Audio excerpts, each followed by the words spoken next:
1.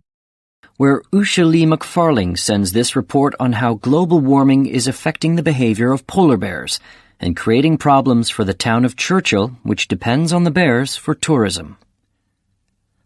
First, you have some time to look at questions 1 to 4.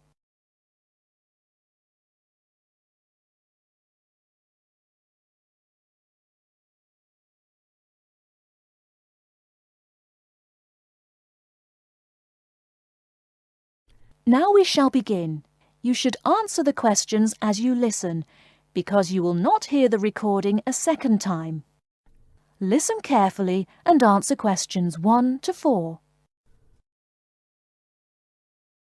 This week's Our World program comes from Canada, where Usha Lee McFarling sends this report on how global warming is affecting the behavior of polar bears and creating problems for the town of Churchill, which depends on the bears for tourism. The Hudson Bay polar bears are an unusual group. They spend half their year living on the frozen sea ice. And in a normal year, around springtime, when the weather gets warmer, the bears move onto land as the sea ice begins to melt. Once they have done this, their lives enter a new phase, which involves a change in their metabolism. They don't hibernate, but their bodies slow down because they won't eat for the next 6 months. During this half of the year, they lose hundreds of pounds in weight. Each autumn, as the temperature falls, the bears migrate past the small town of Churchill, waiting for the Hudson Bay to freeze over again. When it has, the bears go back onto the sea ice. Now they can build up their fat reserves by feeding on seals. They survive because the surface of the Hudson Bay is normally frozen from mid-October through to mid-April. During these months, the bears sleep on ice floes and swim in the frigid waters. Normally, that means millions of dollars for the town of Churchill, which earns money by taking tourists into the tundra to see the bears as they pass by the town. However, recently the weather has been warmer and the bears' behavior has changed. The warm weather prevents the sea from freezing, and so the hungry bears come into town looking for food.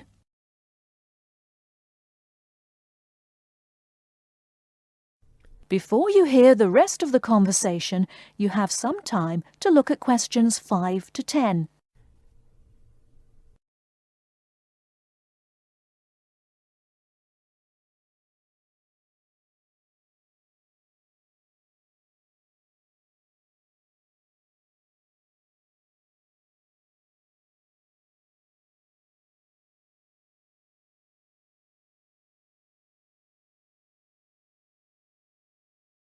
Now listen and answer questions 5 to 10. The town of Churchill has good reason to look after the bears. Rough estimates indicate the province of Manitoba earns in the region of $300 million each year from bear tourism.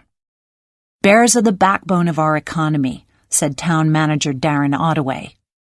While Ottaway is concerned about an abundance of hungry bears coming to town in the short term, he is even more worried that global warming may mean no bears here at all one day. For 3 weeks during bear season, Sleepy Churchill blooms as about 15,000 tourists stream through town, hoping to get close-up views of the animals from caravans of heated tundra buggies. Several chartered jets unload bear gazers at the Churchill airport each day. Hotels and restaurants closed during the bleak winter fill to capacity. Polar bears are not currently an endangered species. Their total population is estimated to be from 22,000 to 27,000. But the 1,200 Hudson Bay bears could face what scientists call a local extinction. They could produce fewer cubs and eventually die out. Officials and business leaders in Churchill have already begun planning for alternative ways of generating income. Ottaway is promoting whale watching and is delighted that Japanese tourists are willing to brave the bone-chilling cold of winter to view the northern lights. It's super news for us, Ottaway said of the potential Japanese tourist boom. Warmer weather, Ottaway said, could also extend the shipping season on Hudson Bay and attract more filmmakers. The science fiction classic Iceman was filmed nearby, as well as an upcoming film, The Snow Walker. When people talk about climate change, you have to look at the benefits too, Ottaway said. Others, however, feel differently. The bears have been in our community for years, said one resident. They're like neighbors, and everybody ought to be helping to make sure their natural life cycle can be maintained.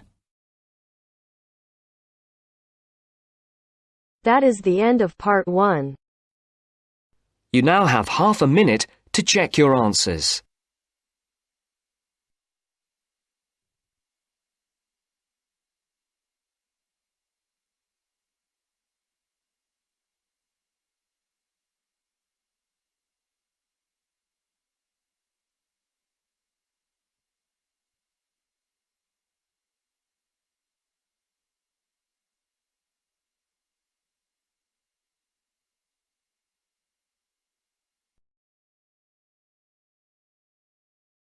Now turns to part 2. You will hear a man giving some information about transport in London. You now have 30 seconds to read questions 11 to 15.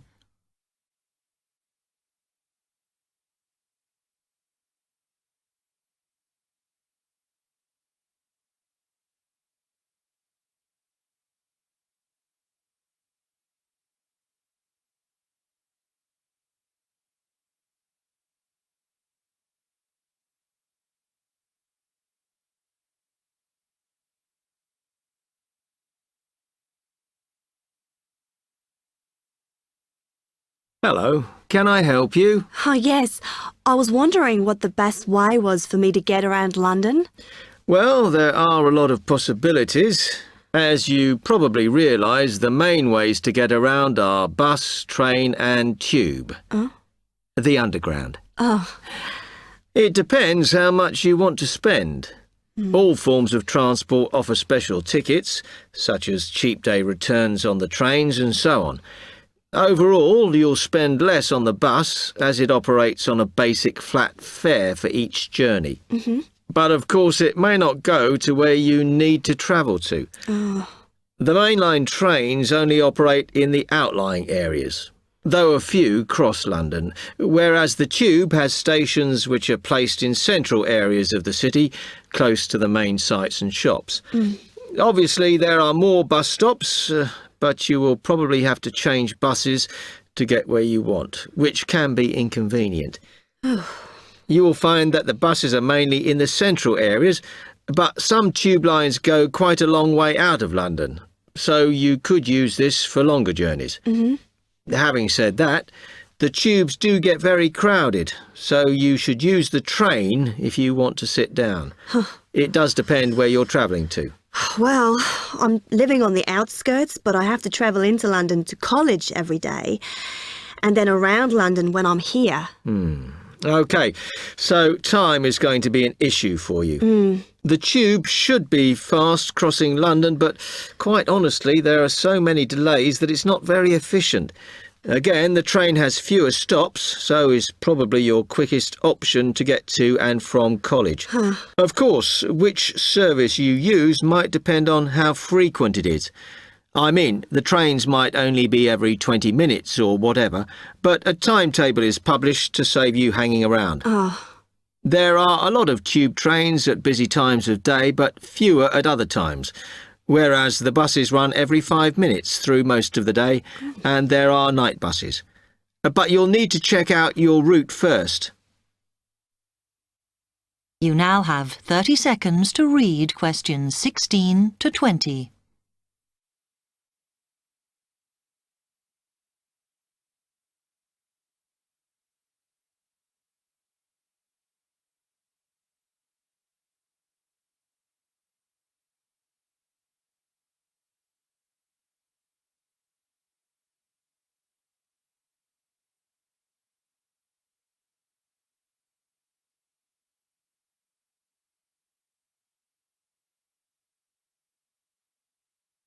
OK, thanks. How can I get from here to Hackney then? Right, well, you can choose. We're here at the information office, OK? Now, next to us, on the corner of the High Street and Sweet Street, is the bus stop, opposite the bank. The bus goes all the way to Hackney, but it is a very indirect route, so it could take ages. If you want to take the train, walk down the High Street towards the city, go past the bank, and on your left is the station, just before you get to the post office. There's a mainline service to Hackney Wick, so if you need to get into the centre of Hackney, you may need to pick up a bus when you get there. Opposite the post office, on the corner of Hart Lane, is the tube entrance. You'll see the big signs. That's probably the best way to get there, though you may have to change. It's probably best if you go and get a travel card first. To get to the ticket office, you go out of here onto the High Street. Then turn into South Street, and the ticket office is on your right opposite the cinema. Of course, you may decide it's quicker to take a taxi. But it's a long way, so I think it'll be very expensive. If you do want to get a cab, then the rank is outside here, just opposite the office.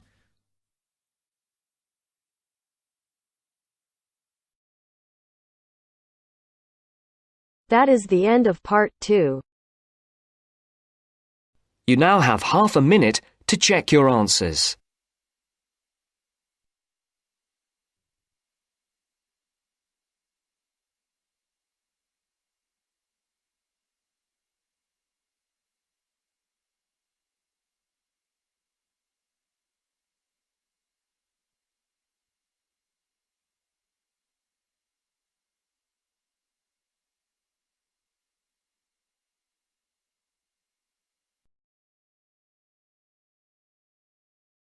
Now turns to part 3.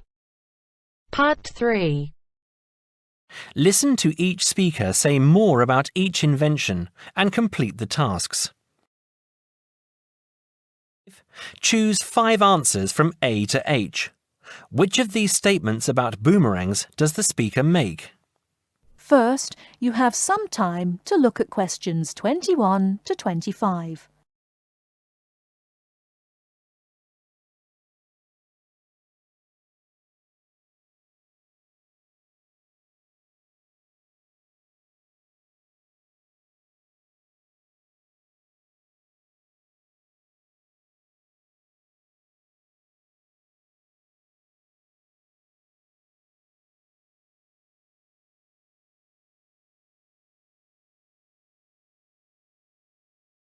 Now listen carefully and answer questions 21 to 25.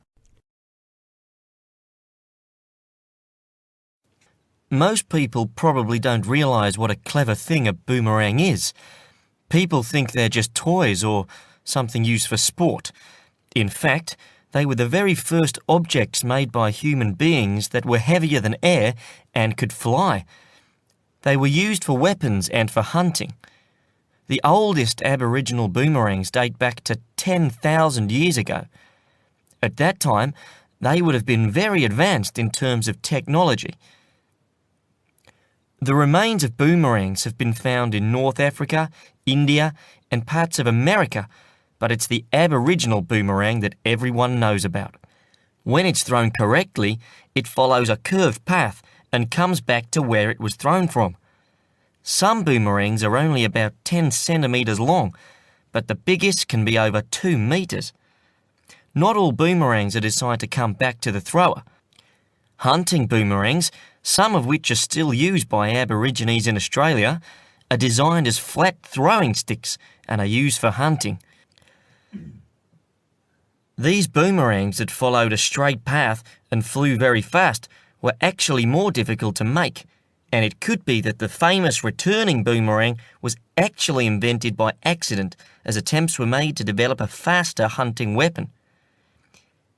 Nowadays, boomerangs are made mainly for tourists.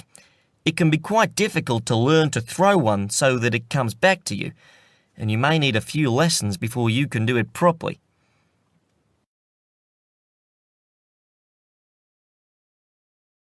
Before you hear the rest of the talk, you have some time to look at questions 26 to 30.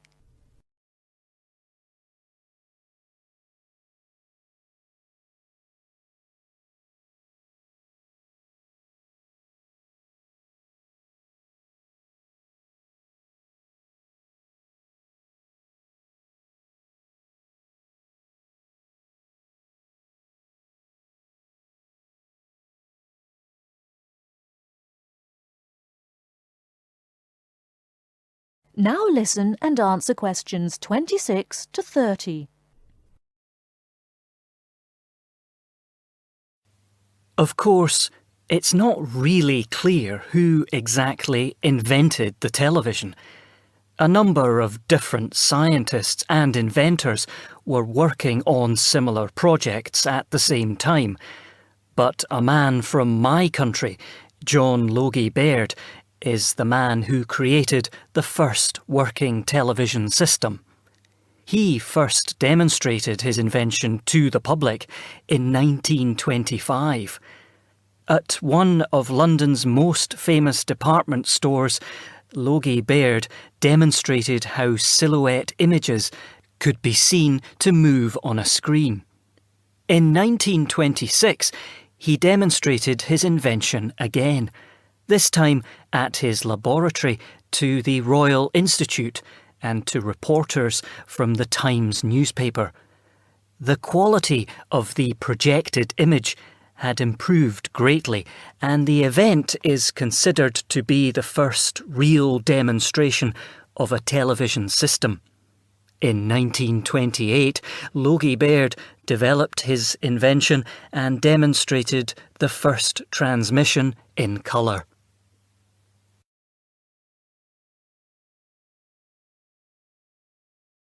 That is the end of part 3. You now have half a minute to check your answers.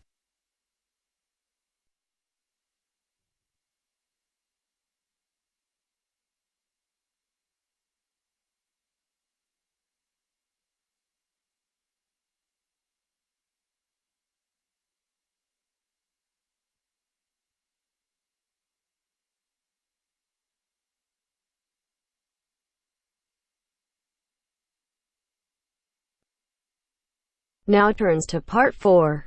Part 4. You are going to listen to a student, Liz, giving a seminar presentation on advertising. First, you have some time to look at questions 31 to 40.